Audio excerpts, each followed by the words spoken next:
Kata mutiara Islam tentang hari kiamat. Pada hari itu kamu dihadapkan kepada Tuhanmu, tiada sesuatu pun dari keadaanmu yang tersembunyi bagi Allah. Amalan yang pertama kali dapat dihisab dari seorang hamba terhadap hari kiamat nanti adalah salatnya.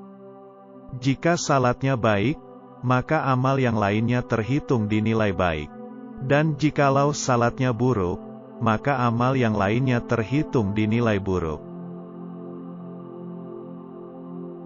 7 golongan yang dapat mendapat naungan Allah terhadap hari di mana tidak ada naungan jikalau naungannya.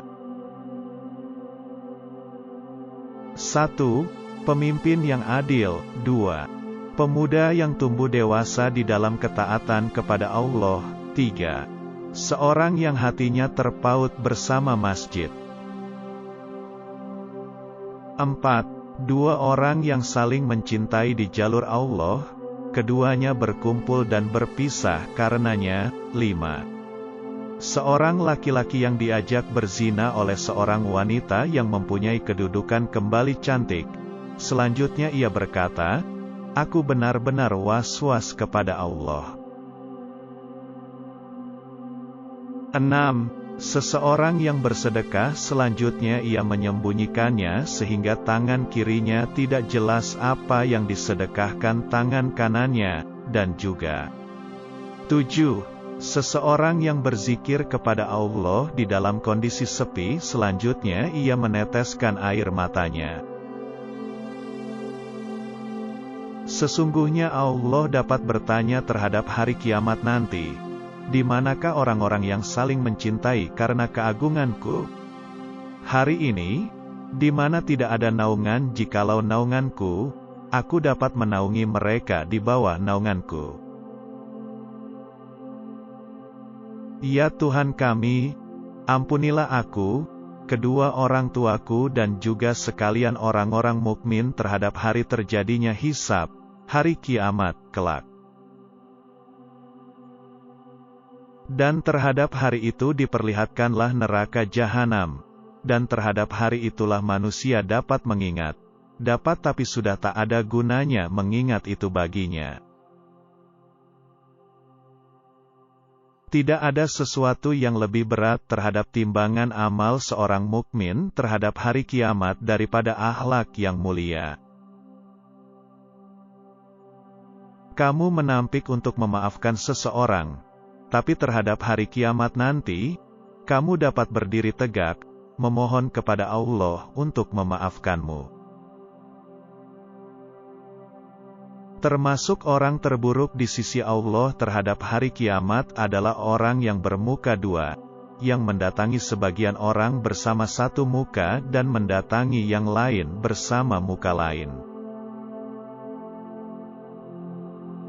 Orang yang paling aku benci dan paling jauh dariku terhadap hari kiamat kelak adalah orang yang puas mengupas hal yang tidak berguna, orang yang puas meremehkan orang lain, dan orang-orang yang sombong waktu mereka berbicara. Barang siapa menutupi aib saudaranya sesama muslim saat hidup di dunia, maka Allah dapat menutupi aibnya terhadap hari kiamat kelak. Bacalah Al-Quran, karena Al-Quran dapat singgah terhadap hari kiamat nanti sebagai pemberi syafaat bagi yang membacanya. Barang siapa membela kehormatan saudaranya tanpa sepengetahuannya, Allah dapat menjaga dirinya dari api neraka terhadap hari kiamat. Kedua kaki anak Adam tidak dapat beranjak terhadap hari kiamat dari sisi Tuhannya hingga ia ditanya perihal 5 perkara. 1. Perihal umur untuk apa ia habiskan. 2. Perihal masa muda untuk apa ia gunakan. 3. Perihal hartanya dari mana ia peroleh dan 4. Kemana ia belanjakan dan 5. Perihal ilmunya bagaimana ia mengamalkannya. Hari esok bukan jaminan bagi siapapun. tapi berdiri di hadapan Allah terhadap hari penghakiman, hari kiamat, adalah sebuah kepastian. Kamu tidak dapat menyalahkan setan atas tindakan yang kamu lakukan di dunia, karena terhadap hari kiamat kelak setan dapat berkata, "Sekali-kali tidak ada kekuasaan bagiku terhadapmu, melainkan aku cuma menyeru kamu, selanjutnya kamu mematuhi seruanku. Karena itu janganlah kamu mencerca aku, tapi cercalah dirimu sendiri." Ya Allah, jadikanlah hari sebelum akan aku berdiri di hadapanmu sebagai hari terindah di dalam hidupku. Dan takutlah kalian dapat datangnya hari di mana terhadap waktu itu kalian seluruh dikembalikan kepada Allah. Buku yang dapat membuatmu terkejut waktu membacanya, walau kamu sendiri yang menulisnya, adalah buku catatan amal perbuatan milikmu yang dapat diperlihatkan terhadap hari kiamat kelak. Maka tulislah buku itu bersama baik,